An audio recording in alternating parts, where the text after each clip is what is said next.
Baik, pertanyaan yang pertama sebagai kehormatan kepada Bapak Kapolri, silakan ada pertanyaan untuk Ustadz Abdul Somad. Tafadhol, Pak Dito. Baik. Assalamualaikum warahmatullahi wabarakatuh. Waalaikumsalam. Yang saya hormati Sobil Baut, tentunya Ustadz Arifin Ilham, yang kita cintai bersama Ustadz Abdul Somad, serta segenap majelis Azikro yang insya Allah dirahmati oleh Allah Subhanahu Wa Taala. Amin. Mungkin pertanyaan saya agak sedikit umum. Kita melihat bahwa ada beberapa negara yang penduduknya Muslim ini terjadi gejolak, seperti di Syria, kemudian di Afghanistan, di Irak, di Yaman, bahkan ada beberapa lain mungkin di Mesir tempat juga Pak Ustadz pernah sekolah juga ada gejolak yang sama. Yang ironis bagi kita adalah konflik itu terjadi antara Muslim dengan Muslim lainnya. Nah, negara Indonesia inilah negara yang sangat besar, yang penduduknya dengan jumlah Muslim terbesar di dunia. Nah, pertanyaannya mungkin apakah kemungkinan konflik seperti Syria, di Irak, di Afghanistan bisa terjadi di Indonesia? Kalau mungkin terjadi, bagaimana kita bisa mencegahnya, dan bagaimana kira-kira khususnya selaku Polri, Kapolri, kepolisian dapat bisa mengatasinya dalam rangka mencegah itu? Terima kasih. Assalamualaikum warahmatullahi wabarakatuh. Terima kasih, Pak Dito. Silakan, Ustaz. Apapun bisa saja terjadi, maka dalam Al-Quran dikatakan in ja'akum fasiqun binaba'in, kalau datang orang bawa suatu berita, fatabayyanu, klarifikasi. Oleh sebab itu yang selalu membuat kita tidak baik adalah komunikasi yang tidak baik. Alhamdulillah kita bisa duduk bersama dalam satu majlis. Antara saya dengan Ustadz Arifin Ilham tidak boleh ada orang lain yang merusak hubungan kami. Ketika ada isu menyampaikan ke saya, Ustadz Somad, Ustadz Arifin Ilham ngatain Ustadz, katanya untuk apa Ustadz penakut, nggak berani istri dua. Tentu saya klarifikasi. Saya langsung datang. Apa benar Ustadz mengatakan demikian? Kata Ustadz Arifin Ilham, memang benar. Tentu ada. Begitu juga dengan ini. Alhamdulillah kita bisa duduk bersama satu majelis, sehingga ada percikan-percikan api cepat kita padamkan. Jangan sampai dia seperti bom waktu yang siap meledak. Jangan sampai seperti api dalam sekam, maka dapat diselesaikan. Maka salah satu yang kita lakukan adalah tabayyun, klarifikasi. Yang kedua, kepastian hukum tentang yang tidak pasti dipastikan. Banyak WA masuk ke saya yang minta supaya langsung tanya ke Bapak dengan macam-macam pertanyaan. Ustadz Somad, tolong tanyakan kenapa es lilin ditangkap, es kobar enggak, macam-macam pertanyaan. Ini tidak bisa saya jawab, saya katakan, dan ini mesti ada dari Mabes menjelaskan. Dan kalau itu dijelaskan dengan seksama, saya kira apa yang terjadi di sana, ada pihak ketiga yang merusak hubungan. Apalagi kita, di samping kita adalah Islam, tapi di samping itu juga kita budaya timur, budaya komunikasi yang baik, budaya Melayu, budaya adat istiadat kita. Malah kita lebih unik. Kalau di sana negara yang besar terpecah menjadi kecil-kecil, menjadi 22 negara Arab, justru kita uniknya, kita adalah kerajaan Melayu-Melayu. Dari atas kerajaan Aceh turun ke bawah Sumatera Utara, 4 kerajaan Melayu Langkat, Melayu Delhi, Melayu Serdang, Melayu Asahan, masuk turun ke bawah, kemudian Melayu Siak Sri Indrapura, Melayu Indragiri, Melayu Riau Lingga, Melayu Pelalawan, turun ke bawah lagi Melayu Palembang, Melayu Jambi, sampai kerajaan Bengkulu, Lampung, dan semua itu menyatu menjadi negara kesatuan Republik Indonesia. Untuk itu insya Allah kalau ini kita jaga, kita pelihara, wa ma kana Allahu liyu'adzibahum wa anta fihim, azab tidak akan turun kalau Muhammad ada di tengah kalian. Wa ma kana Allahu mu'adzibahum wa hum yastaghfirun, dan musibah itu tidak akan ada selama kita beristighfar. Dan setiap hari, petang, pagi, siang dan malam, anak-anak tahfiz Quran di Az-Zikra ini beristighfar. Karena itulah insya Allah negeri ini akan tetap aman dan damai. Amin ya rabbal alamin. Allahu Akbar. Artinya dalam proses tabayun ini kita tidak buru-buru sekaligus menyebarkan hoax yang justru mengeruhkan suasana. Itu mungkin yang dimaksud tadi. Jangan suka menyebar hoax, karena nanti orang yang suka menyebar hoax walaupun amalnya baik, nanti dia akan masuk ke dalam surga, tapi surganya juga hoax. Baik, terima kasih. Pertanyaan untuk Ustadz Arifin Ilham. Surga. Baru dengar ada surga. Ustadz Arifin, ibadah dalam bentuk apa yang dimaksud dengan tidaklah aku ciptakan jin dan manusia kecuali untuk beribadah kepadaku? Artinya tugas utama hidup di dunia ini adalah pengabdian kepada Allah. Karena itulah yang menjadi dasar semua aktivitas kita. Kita bekerja, profesi apapun, Arifin sebagai dai, beliau sebagai Kapolri, tugasnya ngabdi pada Allah. Jabatan, amanah. Tujuannya ridho Allah. Peranannya sebagai khalifah. Pedomannya Al-Quran. Teladannya Nabi Muhammad Sallallahu Alaihi Wasallam. Orientasinya ingin selamat di akhirat. Alatnya apapun yang Allah amanahkan pada kita adalah alat untuk mencapai keridhaan Allah dan beribadah maksimal di jalan Allah. Jabatan alat, bukan tujuan. Popularitas alat. Beliau dikasih popularitas, beliau jadikan sebagai alat dakwah. Arifin diberi kesenangan zikir, ini menjadi alat dakwah, mengajak sebanyak-banyaknya. Alat, jabatan alat, pistol alat, harta alat, semuanya menjadi alat, alat dakwah. Kenapa? Karena Allah tujuannya, teladannya Rasulullah SAW, dan orientasi kita ingin selamat di akhirat. Dunia ini secuil sebentar, jangan tertipu dengan permainan dunia ini. Itu yang buat orang beriman pede berjalan di muka bumi. Ibadur rahmanil ladzina yamsuna al-ardi hauna wa idza khatabahumul jahiluna qalu salama wal ladzina yabituna li rabbihim sujada wa qiyama. Hamba-hamba yang dekat dengan Ar-Rahman itu berjalan di muka bumi ini penuh dengan percaya diri, tapi dengan rendah hati. Dan kalau diejek, dihina, difitnah, dia mengucapkan salam, semoga Allah menyelamatkan kalian. Dan karakter mereka, ciri khas mereka, tengah malam mereka habiskan waktunya berlama-lama sujud dan lama-lama berdiri di hadapan Allah. Pertanyaan yang berikut yang akan dijawab oleh Ustadz Abdul Somad, menyikapi banyaknya perbedaan dan perselisihan di kalangan ulama sekarang ini, bahkan dipertontonkan di media televisi, justru membuat bingung masyarakat umum. Mohon saran dari Pak Ustadz, silakan. Suatu ketika Imam Syahid Hasan Al-Banna masuk ke dalam masjid. Di masjid orang sedang bertengkar di bulan puasa tentang tarawih. Yang satu mengatakan tarawih mesti 11 rakaat. Kalau lebih dari 11 rakaat maka bid'ah, wa kullu bid'atin dalalah wa kullu dalalatin finnar, masuk neraka. Yang satu mengatakan tarawih tidak sah kalau 11 rakaat, mesti 23 rakaat. Siapa yang melaksanakan kurang dari 23 rakaat bukan tarawih. Lalu Syekh Al-Hasan Al-Banna nanya, sholat tarawih itu hukumnya apa? Sunat. Kelahi dalam masjid hukumnya apa? Haram. Gara-gara yang sunat kalian kelahi dalam masjid. Yang mau melaksanakan 11 rakaat silakan ikut Nabi Muhammad SAW. Nabi melaksanakan 11 rakaat. Kenapa 11 rakaat? Waktunya nggak cukup. Karena rakaat pertama surat Al-Baqarah 2 juz 4 lembar.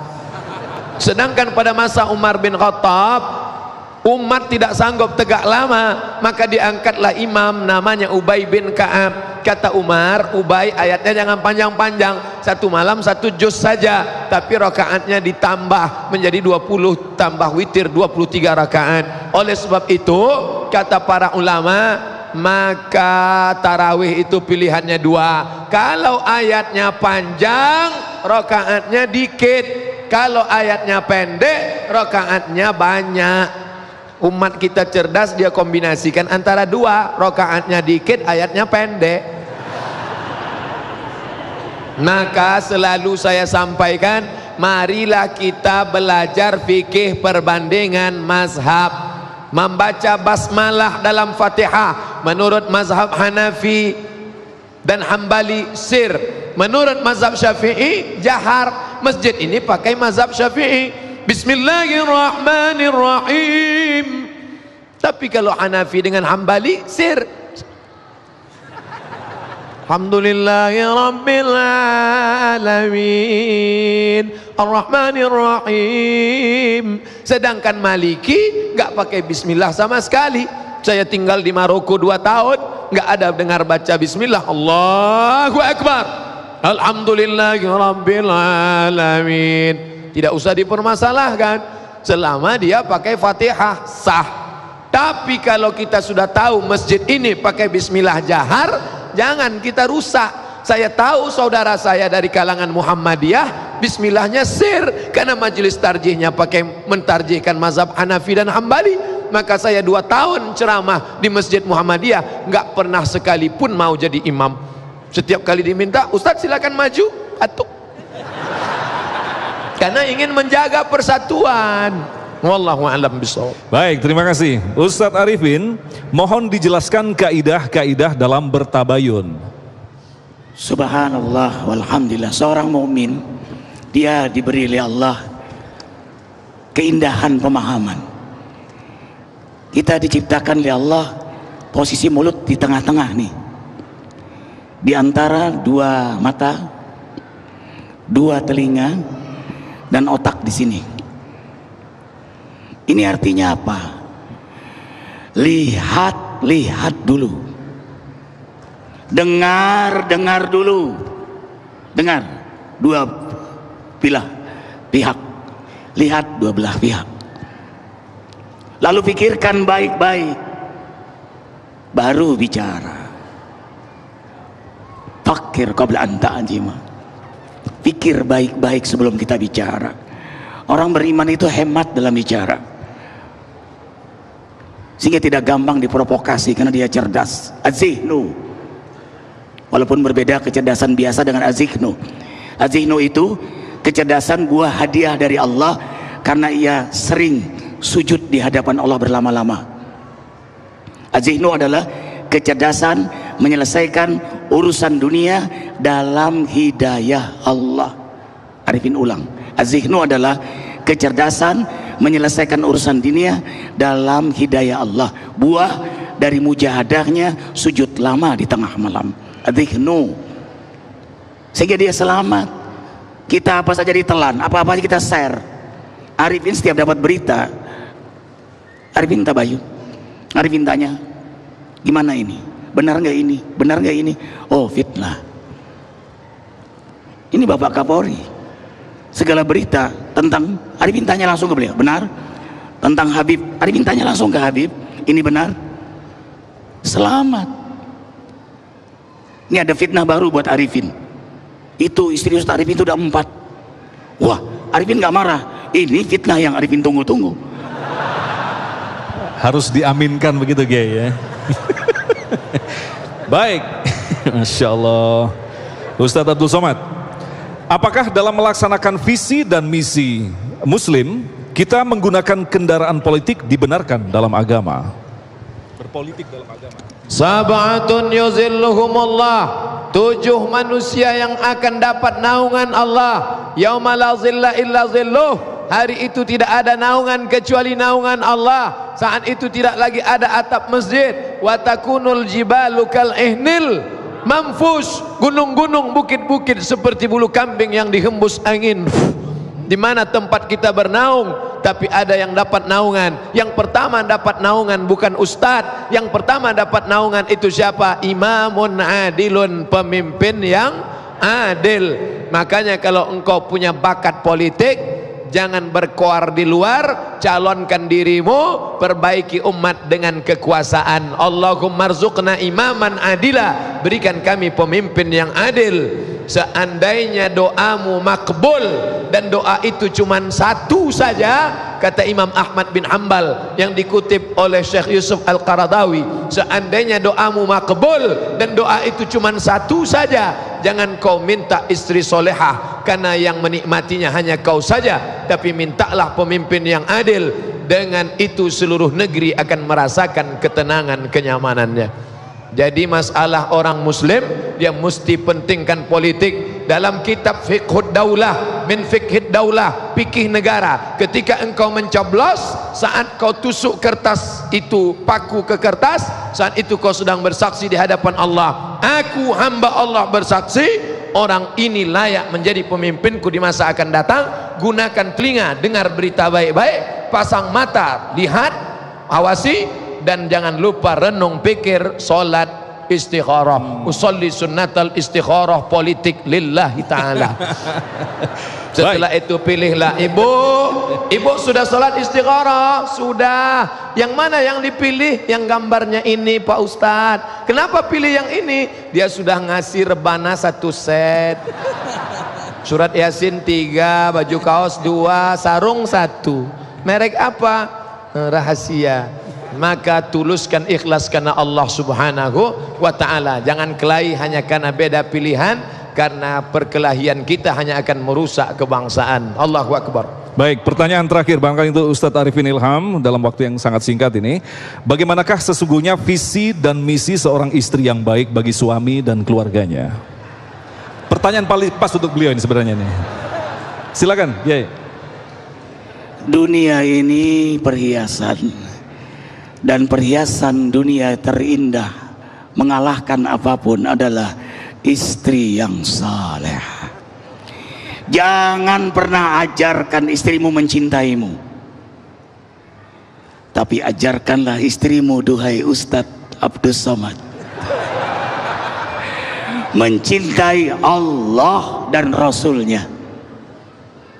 Ajarkan pada keluarga untuk takut kepada Allah, sehingga keluarga kita jelas visi misi kehidupannya, tujuannya ridha Allah, tugasnya mengabdi pada Allah, Al-Quran pedomannya, Rasulullah teladannya, orientasinya akhirat. Kalau itu masuk dalam alam kesadaran keluarga kita, maka istri kita mencintai kita karena Allah. Bahkan dia berbisik, hai suamiku, hidupkan sunnah Nabi.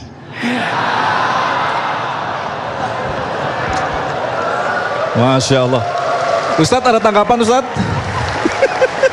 Ustadz senyum-senyum, barangkali ada tanggapan, silakan, tentang istri yang baik dan soleh. Apa ada minat untuk menambah 1, 2, 3 lagi? Nazarta ilaiha saratka. Kalau kau pandang kepada dia, hatimu tenang. Kalau kau lihat dia, hatimu tenang. Itulah yang diakui oleh sebagian sahabat-sahabat kita. Alhamdulillah Pak Ustadz, saya kalau ngelihat dia hati saya tenang. Istrimu? Enggak, istri teman saya. Iza amartaha ata'atska. Kalau engkau perintah dia, kau ajak dia, dia patuh kepadamu. Patuh saja dia. Tolong tanda tangani materai 6.000, patuh dia. Yang ketiga, idza ghibta, kalau engkau pergi, dijaganya rumahmu, dijaganya anakmu, dia tidak selingkuh, dia tidak jadi pelakor. Dan kau pun tidak jadi senior. Apa itu senior? Senang istri orang. Maka insya Allah damailah dunia ini. Masya Allah. Angkat semua tangan di masjid tercinta, di rumah, dimanapun berada. Angkat semua tangan. Hakul yakin, satu doa diijabah, semua diijabah. Alhamdulillahirabbil alamin. Allahumma salli wa sallim ala Rasulillahi sallallahu alaihi wasallam wa ala alihi wa ashabihi wa man tabi'ahu bi ihsani ila yaumiddin. Duhai Allah Maha menatap, duhai Allah Maha mendengar, duhai Allah Maha mengetahui segala-galanya. Engkaulah yang menggerakkan kami dari tengah malam, qiyamul lail, berjamaah di rumahmu, zikir. Allahu Akbar. Kau perlihatkan hamba-hamba yang kau beri hidayah.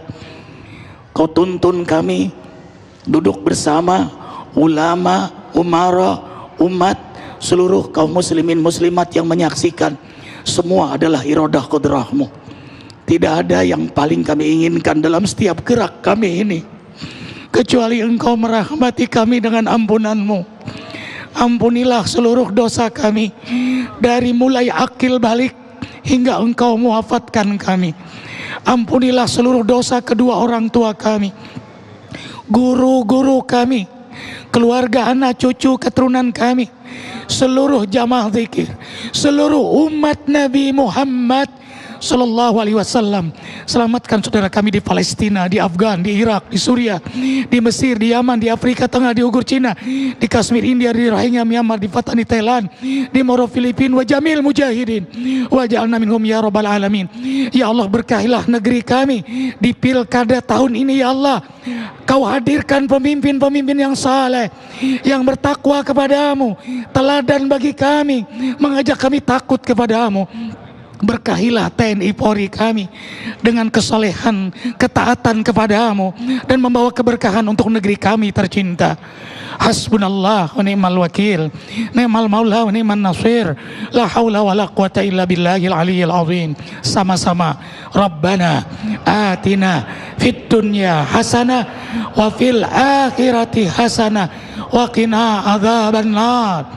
Jangan lupa zikir akbar bulan depan tanggal 14 Rajab 1 April. Subhanakallahumma wa bihamdika asyhadu an la ilaha illa anta astaghfiruka wa atubu ilaik. Kami banyak salah. Arifin mewakili ulama, Ustadz Abdul Somad, mewakili Bapak Kapolri, mewakili semuanya. Tentu dalam hidup banyak kesalahan. Insya Allah terus diperbaiki keadaan kita. Wabillahi taufiq wal hidayah. Wassalamualaikum warahmatullahi wabarakatuh.